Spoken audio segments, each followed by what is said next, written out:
um episódio do Maná Podcast. E hoje é mais um episódio de inteligência artificial. Como eu disse e sempre digo, um novo etc. no mundo da tecnologia. Nós sabemos que grandes aplicações vêm por aí, grandes ferramentas, tecnologias, algoritmos, técnicas. E neste episódio nós estamos recebendo o professor Fabrício Silva, da Universidade Federal de Viçosa, campus Florestal. Nós vamos mostrar que no interior desse país, no Maná UFV, nós temos muito de IA. E nesse time de IA, todos vão trazer um pouco de informação para a gente agora. Então eu vou abrir aqui o podcast para que essa equipe da Federal de Viçosa, campus Florestal, fale tudo e mais um pouco sobre as experiências que estão tendo nessa direção, na direção do IA. E para começar, vou chamar o líder. O Fabrício, junto com a Thaís, são líderes dessa equipe em Florestal. Fabrício, o que a gente está fazendo em Florestal aí no Maná IA? Maná Podcast. Obrigado, Linier, pelo convite, oportunidade, né? Uma ótima iniciativa, né? Ter essa de encontrar todo mundo aí de IA, né?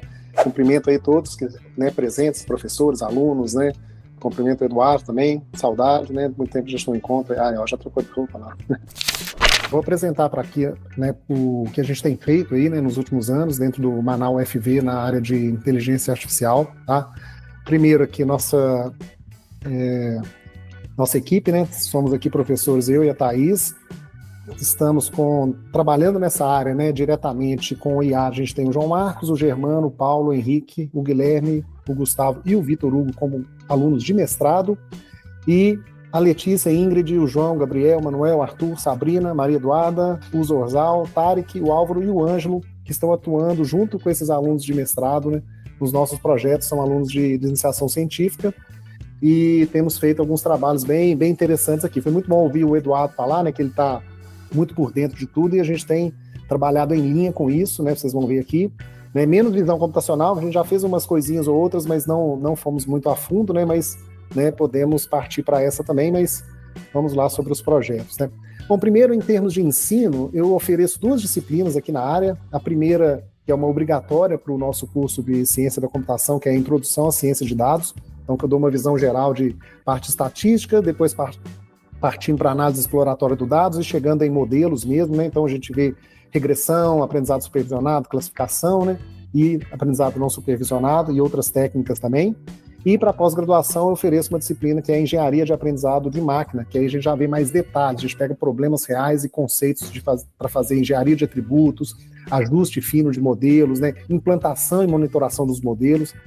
Então nessa disciplina, né, os alunos fazem um projeto que eles partem desde a coleta dos dados até colocar um modelo em produção na AWS ou alguma nuvem, né, para a gente testar, tá? E esse ano, especificamente, eles estão fazendo modelos de IA generativa, né, que é um desafio muito grande, né, que eles estão todos desenvolvendo esse projeto. Em termos de extensão, a gente está também trabalhando formando, né, capacitando professores aqui do ensino básico, então a gente está preparando materiais bem legais sobre conceitos de IA e também sobre o uso dessas ferramentas de IA que estão sendo desenvolvidas e disponibilizadas para facilitar a vida dos professores, né? Então a ideia é que eles consigam ser mais produtivos, né, como o Eduardo falou aí, para poder preparar as aulas melhores, preparar melhores avaliações, né, ajudar na correção de provas. Então a gente está preparando um material muito bom. A gente pretende fazer workshops aqui no meio do ano com professores da região, né, das cidades aqui da região, das escolas, para ensiná-los, né, e disponibilizar esse material para que eles possam aproveitar, tá? E em termos de pesquisa, então, vamos lá falar dos nossos projetos, né? Acho que os alunos estão todos aqui, vou chamar um por um para começar. João Marcos. João Marcos, Opa. Pode falar aí sobre o Bom dia. mestrado dele, LTV? Bom, pode começar? Vai, sim, claro. Bom, pessoal, bom dia. Eu sou o João Marcos, eu estou trabalhando com a LTV. Mas vamos começar, né? Primeiro, o que é o LTV, né? Bom, a gente considera que o LTV seria o valor vitalício de um cliente, ou de onde vem a sigla, né, do inglês, o Lifetime Value. Esse valor vitalício é calculado de acordo com o contexto onde é se encontrado, mas geralmente consiste em o valor de um determinado cliente durante todo o tempo que ele fica vivo para a companhia. E fica meio estranha essa comparação de nosso enquanto cliente ficar vivo, mas considere o cliente vivo como um cliente que possui uma relação onde ele esteja satisfeito e essa relação esteja sendo lucrativa para a empresa. Ou seja, a relação esteja saudável para os dois lados. Pode passar. Mas como assim contexto, né? Porque falar do LTV é fácil, mas é difícil explicar um pouco essas questões de contextos. Mas eu queria pegar aqui 3 exemplos. Primeiro, a questão do vendedor varejista, né? Que seria aquele vendedor que vende para estoques. Ou seja, se formos analisar como é que é feita a venda de produtos dele, ele tem uma venda, digamos assim, mais estável, que ele vende um contrato de um produto. Então, por exemplo, todo mês a distribuidora vai comprar aquele produto dele, né? Temos também, por exemplo, serviços de telefonia, como, por exemplo, operadoras de chips pré-pagos, etc. Que temos um contrato, que pagamos todas as taxas mensais, e não há uma forma de, digamos assim, de realizar, de cancelar essas transações do nada. E temos também padaria, que a gente vai alguns dias, tem dias que a gente vai lá, faz essas compras, tem dias que não. Então, é difícil padronizar uma maneira de como calcular esse valor do cliente para tantos contextos, como, por exemplo, nesses 3 pequenos exemplos que demos aqui, já variou bastante. Então, qual que seria nosso objetivo? O objetivo desse trabalho é utilizar técnicas de inteligência artificial para permitir que esses cálculos sejam feitos de maneira simples e precisa, e até mesmo em contexto com poucos dados. Pode passar.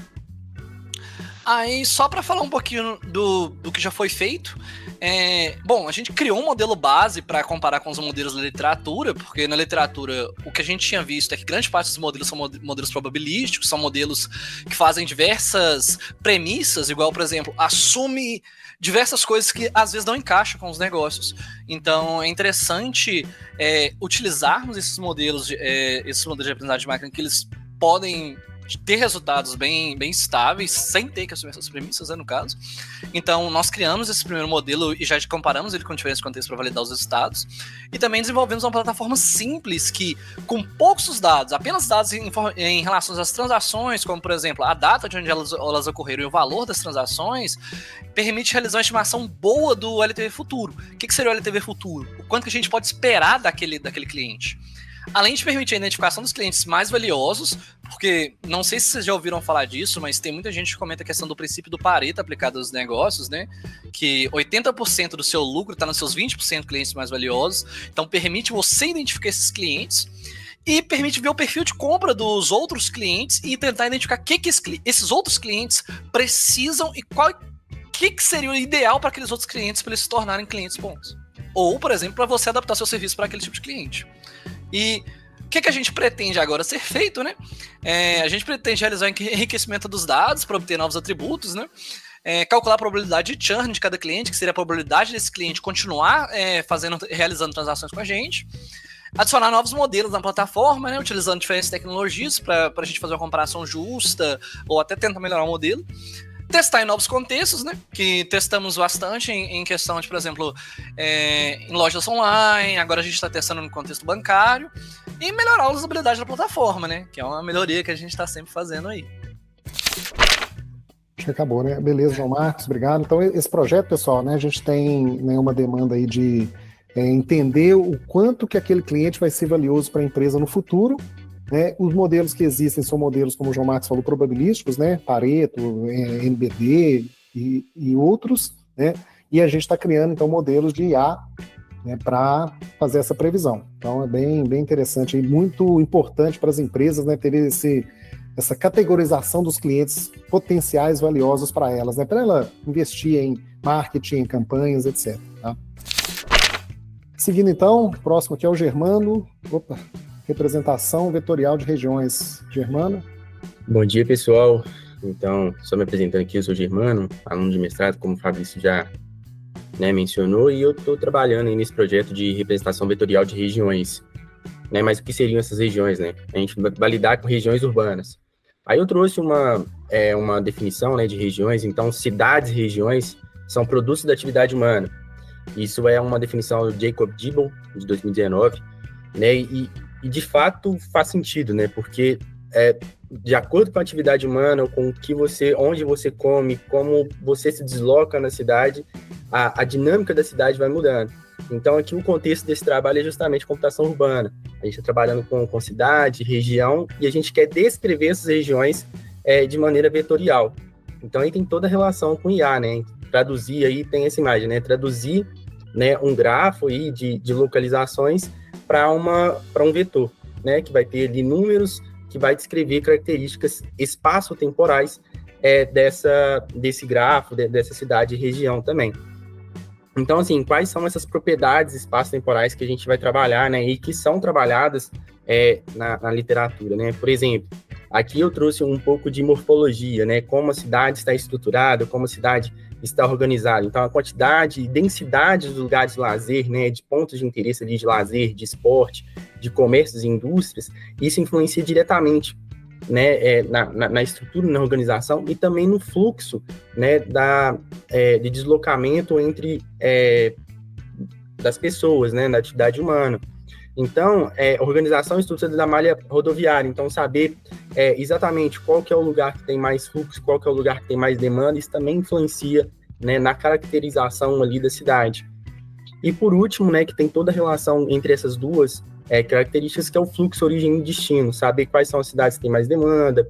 Isso também está sendo utilizado em trabalhos da literatura que definem, né, representam vetorialmente cidades e regiões. Né, mas por que eu estou trabalhando com isso? Por que é tão importante entender essas características dos espaços temporais e representar vetorialmente regiões? Essa tarefa é muito geral, então a gente pode utilizar essa representação para diversas tarefas. E aqui eu trouxe 3 que a gente está trabalhando, já trabalhou ou que já foi utilizada em trabalhos de mestrado aqui no NESPED. Então, por exemplo, próximo lugar de visita, saber qual que é a próxima região que um usuário, uma pessoa vai visitar. Isso está intimamente ligado à atividade humana na região e o fluxo de origem e destino, como está organizado espacialmente ali a região, a cidade, enfim. Faz sentido a gente trabalhar, pegar aquelas características que a gente aprendeu e utilizar nessa tarefa. Por exemplo, predição de crime, saber, vamos supor que o lugar mais perigoso daquela cidade não tem tanto lugares de lazer ou esporte, então está relacionado também com essa representação vetorial.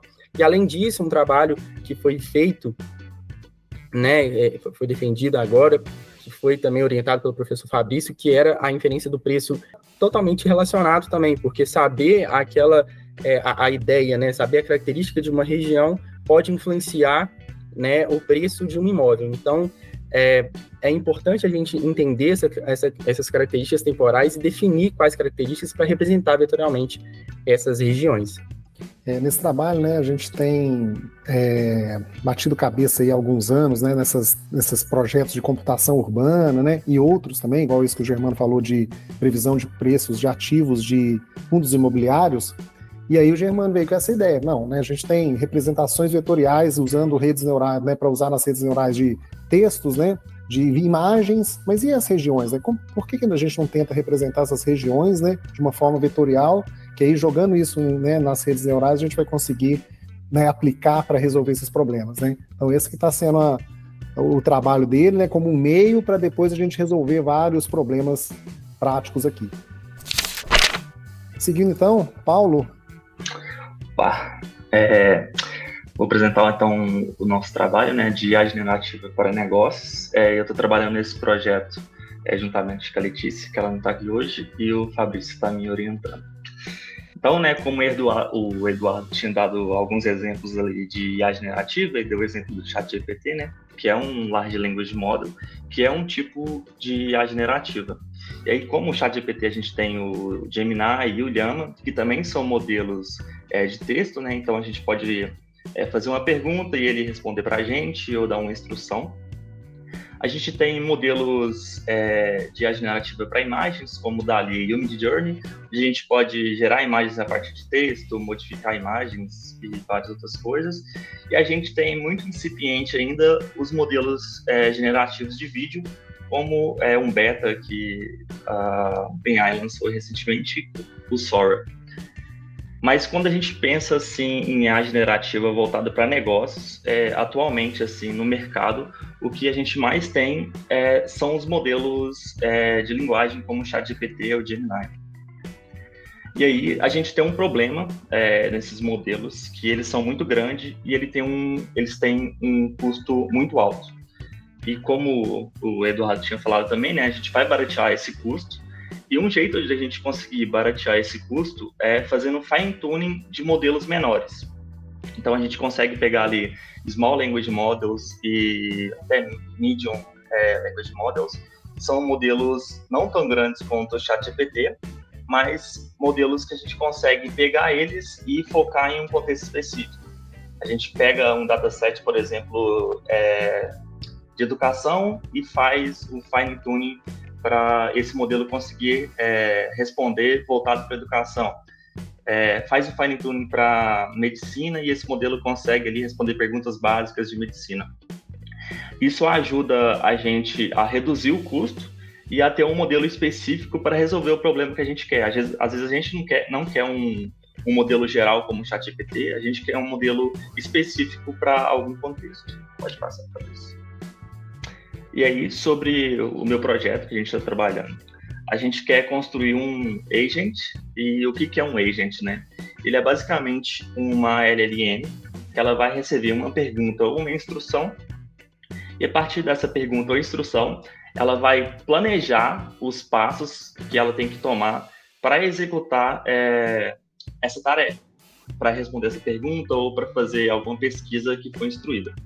E para fazer isso, ela tem que ter uma memória, que basicamente ela tem que lembrar os passos que ela tomou anteriormente, conversas anteriores que ela teve com o usuário.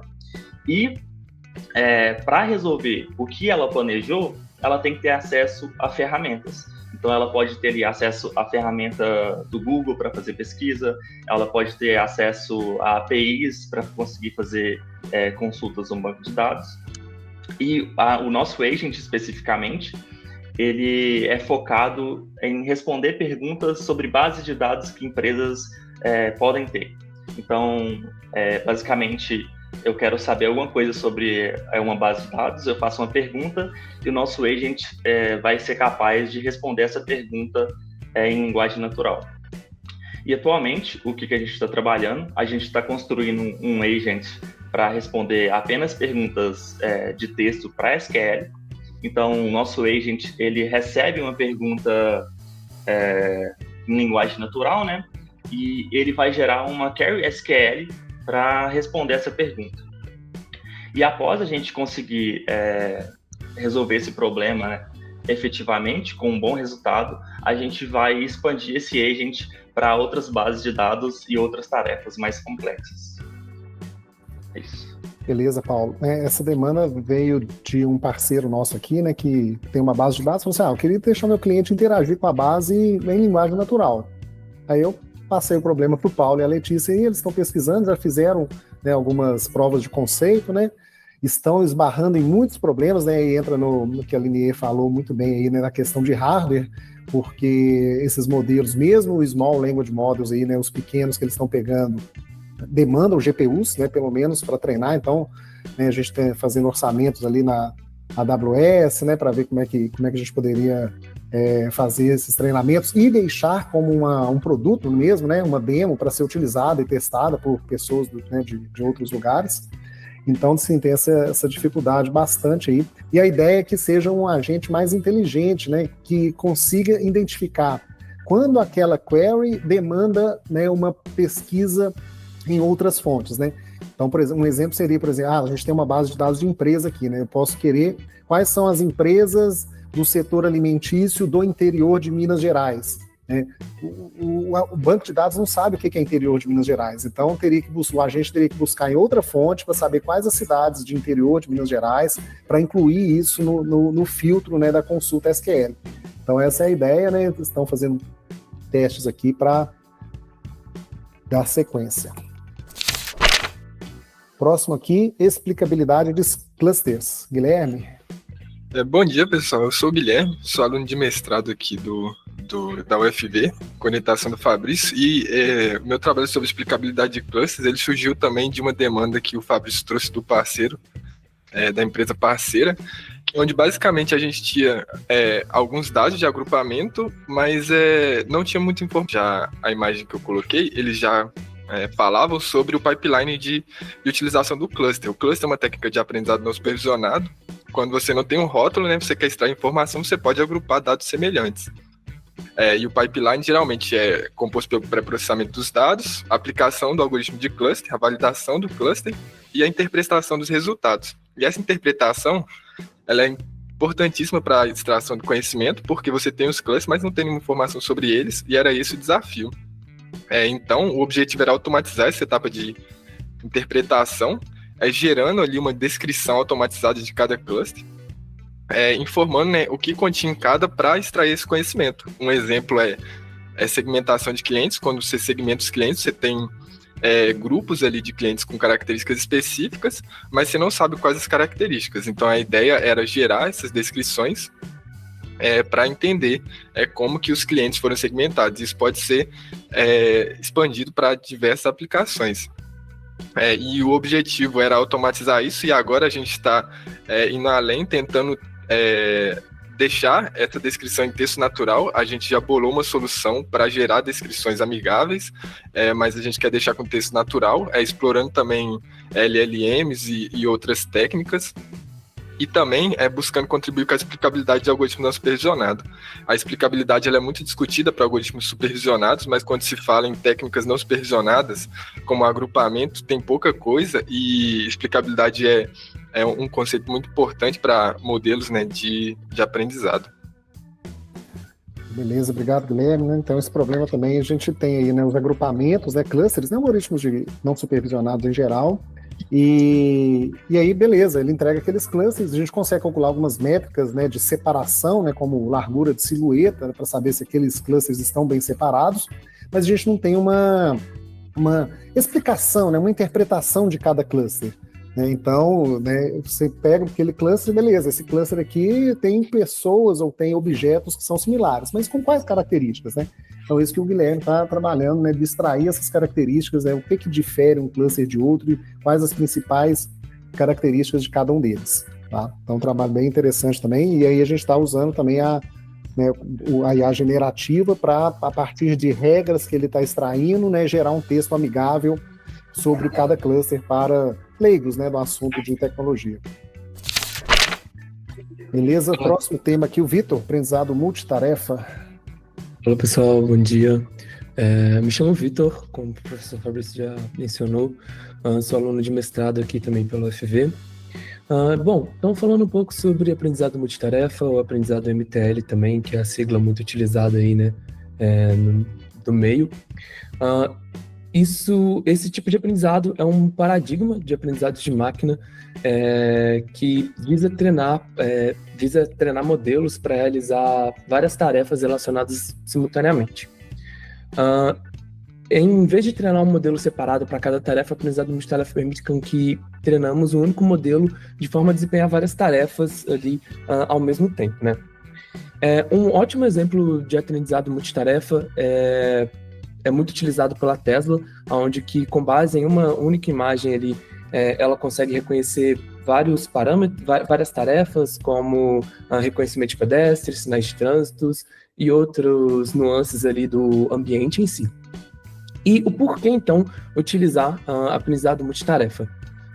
Um dos principais motivos é porque ele permite o compartilhamento útil entre as tarefas relacionadas, assim, de forma a melhorar a generalização e desempenho geral do modelo, e que também de forma que ele exige menos dados de treinamento.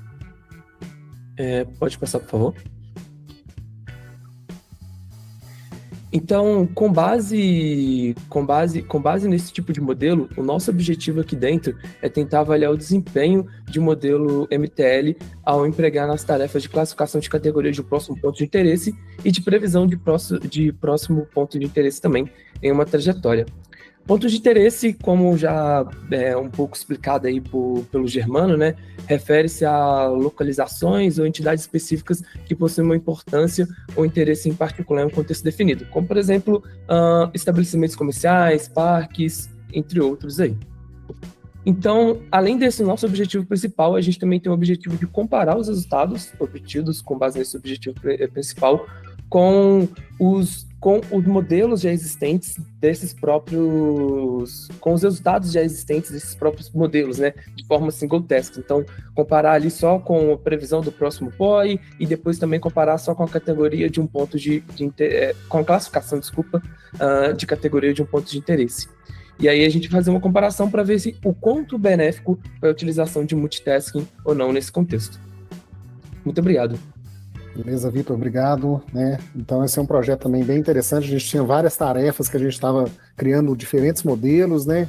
E aí, nos deparamos com esse conceito aí de aprendizado multitarefa. Não, por que não, tentar criar um único modelo de aprendizado com redes neurais que vá resolver mais de uma tarefa relacionada. E aí a gente colocamos essa hipótese de pesquisa que o Vitor, junto com uma equipe aí, tá investigando. É um trabalho bem complexo, estão sendo desafios muito interessantes de pesquisa e de desenvolvimento, então tá bem interessante esse projeto também. Seguindo aqui, a gente tem o projeto do Gustavo de inferência causal. Opa, bom dia a todo mundo. Sou o Gustavo aí, também sou estudante de mestrado aí pela UFV. Meu tema de pesquisa é sobre causalidade. A causalidade em si não é necessariamente uma área de IA e tudo mais, na verdade é uma coisa bastante recente. Tem crescido muito aí o interesse, as publicações nessa área, mas até 10, 15 anos atrás era uma área que era praticamente só explorada pela área da medicina, para fazer testes clínicos, para saber se uma certa vacina funciona, por que um certo medicamento resolve ali uma doença e tudo mais, sintomas de alguma doença. Mas a área de causalidade, ela estuda realmente essa relação de causa e efeito, e ela é aplicável em praticamente todos os domínios de conhecimento. E resolve problemas mais complexos que aqueles problemas simples de relação estatística. Então, não é simplesmente analisar se alguma coisa está relacionada com a outra, mas, de fato, entender e tirar métricas de qual que é o efeito e a causa ali daquela coisa, né?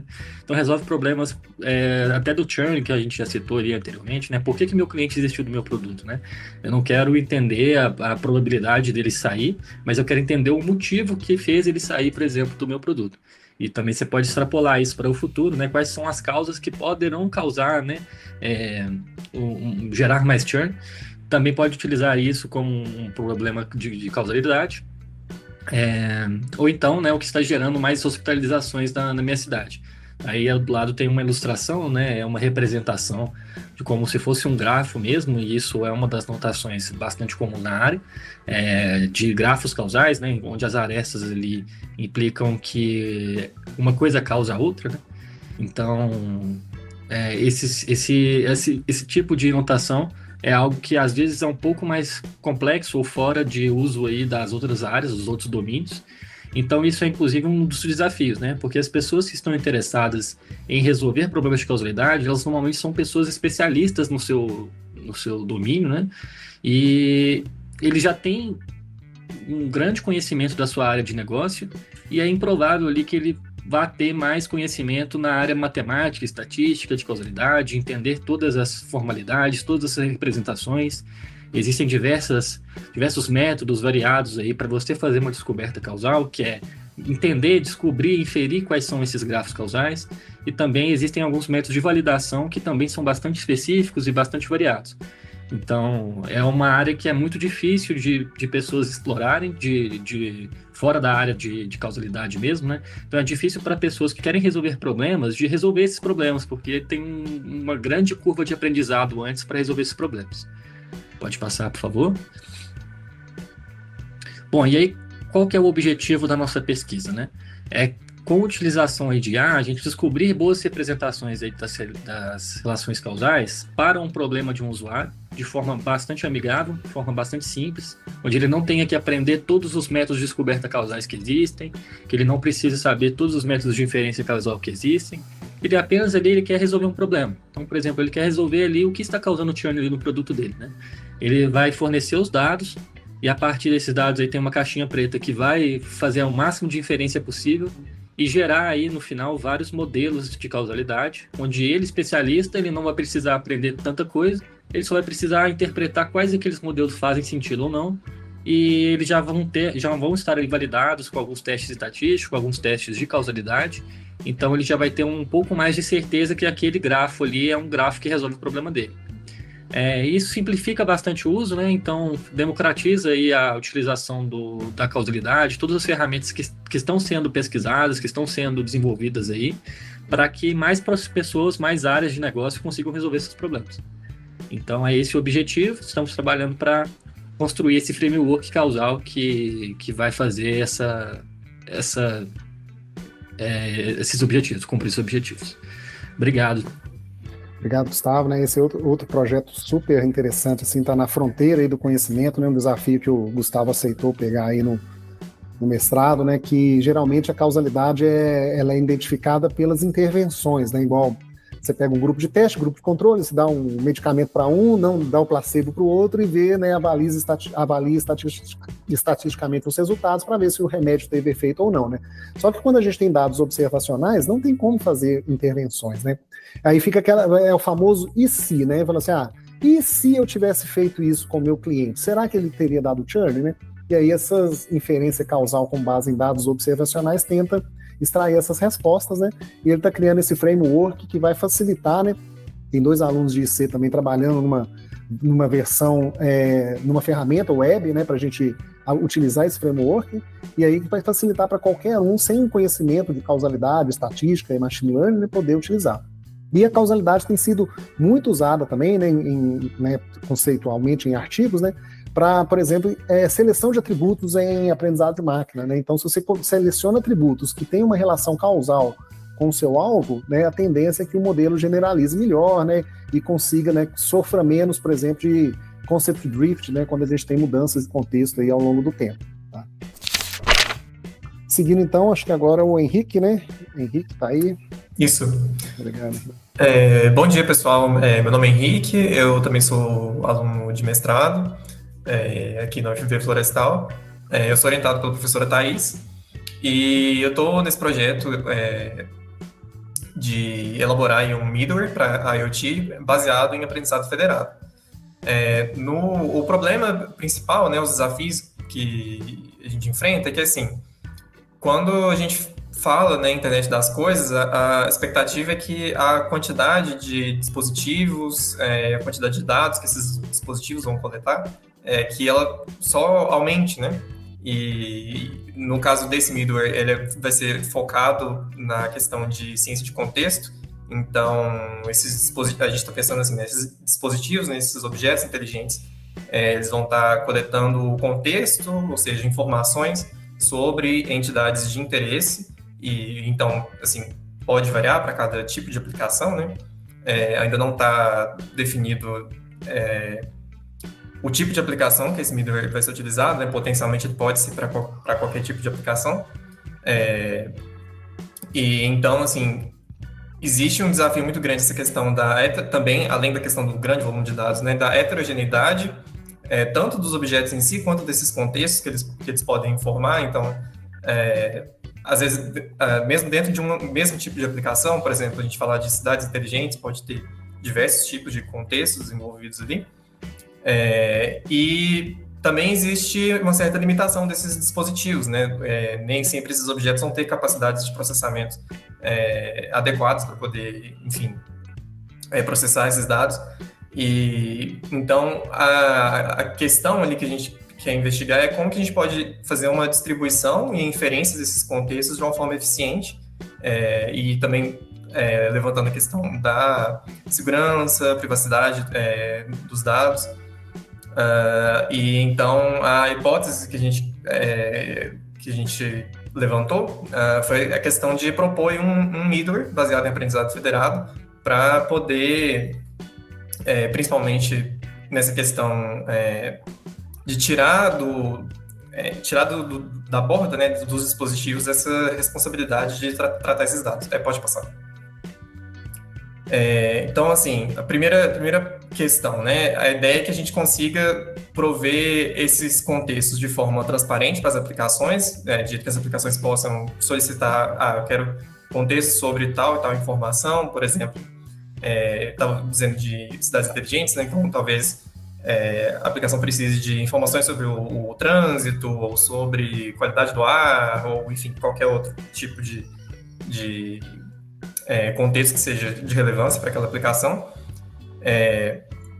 E para evitar ficar fazendo esse tráfego dos dados de forma entre os dispositivos até um cluster, né, na nuvem e tal, a ideia é que a gente use aprendizado federado para mediar esse tráfego dos dados, que a gente consiga fazer treinamento de modelos locais para poder inferir esses contextos e reduzir essa comunicação entre de todos esses dados da borda até a nuvem, né? E também, junto com isso, né, explorar essa questão da arquitetura nuvem, névoa e borda, né? Então, ter nós de processamento intermediários ali para melhorar o uso desses recursos. Então, tirar o processamento tirar um pouco, né, do processamento tanto lá da nuvem quanto dos dispositivos em si da borda. E, enfim, fazer essa mediação aí, também tratando a questão da privacidade, evitando que todos esses dados sejam trafegados aí pela internet. Atualmente, né, o estado do projeto, a gente está primeiro fazendo uma revisão aí sobre os middlewares IoT já existentes, tanto para ver como que middlewares para IoT são elaborados, né, na literatura, quanto também para estabelecer, né, o parâmetro aí, né, de trabalhos anteriores. E também uma parte muito importante que eu estou contando com a ajuda de um dos estudantes da graduação, né, de iniciação científica, que é o João Gabriel, que ele está fazendo um levantamento bem bacana sobre essas possibilidades de diversas aplicações para IoT, né, os diversos domínios que existem, quais são esses dispositivos, esses objetos inteligentes que podem existir ou que já existem nessas aplicações e essas informações de contexto que eles conseguem fornecer. Então, enfim, a gente está aí nessa etapa aí de revisão, de pesquisa mesmo, para depois a gente conseguir fazer o desenvolvimento desse middleware. Beleza, Henrique, obrigado, né? Então, um trabalho bem interessante aí também, né? Coordenado pela Thaís, que a ideia é fazer um middleware para facilitar, né, que os dispositivos IoT utilizem o aprendizado federado, né? Então, esse aprendizado distribuído, né, que o Eduardo mencionou aí no começo, né, ainda está muito na questão de pesquisa, né, e a gente está querendo trazer isso para ser utilizado mesmo, né, nos dispositivos, e o middleware iria facilitar porque poderia permitir a heterogeneidade, né? Então, dos diferentes dispositivos, né, poderiam se comunicar e utilizar o aprendizado federado. Tá? Então, está sendo esse desafio aí do Henrique e da equipe dele aí. Por último, pessoal, vou falar só de um trabalho aqui que o Gabriel defendeu o mestrado recentemente, né, que é uma previsão de churn, né? Churn é um assunto que, né, tem trabalhos aí também, né, da Lineage, eu participei de uma banca, né, que usa alguns outros tipos de aprendizado, mas a gente fez aqui utilizando redes neurais tradicionais e redes neurais, modelos clássicos de aprendizado de máquina, na verdade, né, e redes neurais com transformers, né, usando grandes volumes de dados, né, a gente usou dados bancários de bancos digitais do Brasil, né, dados que a gente conseguiu, para prever o churn, né, e conseguimos bons resultados, né, de precisão e revocação. E além disso, né, um desafio que a gente teve e conseguimos fazer foi colocar esses modelos, né, treinados. Não foi o aprendizado federado, né, ou seja, o aprendizado não foi feito distribuído, mas no modelo treinado foi distribuído localmente. Então a gente colocou um modelo Transformer, né, e outros modelos clássicos também no smartphone, né, Android, para ser rodado, né, executado e fazer inferência localmente. E aí com isso a gente, né, contempla aí a privacidade dos dados, né? Os dados dos usuários não precisam ser enviados para um servidor, eles ficam localmente e o modelo é executado localmente apenas, né, para fazer inferência, e o resultado da inferência é enviado, né? Então a gente tem esse modelo aí.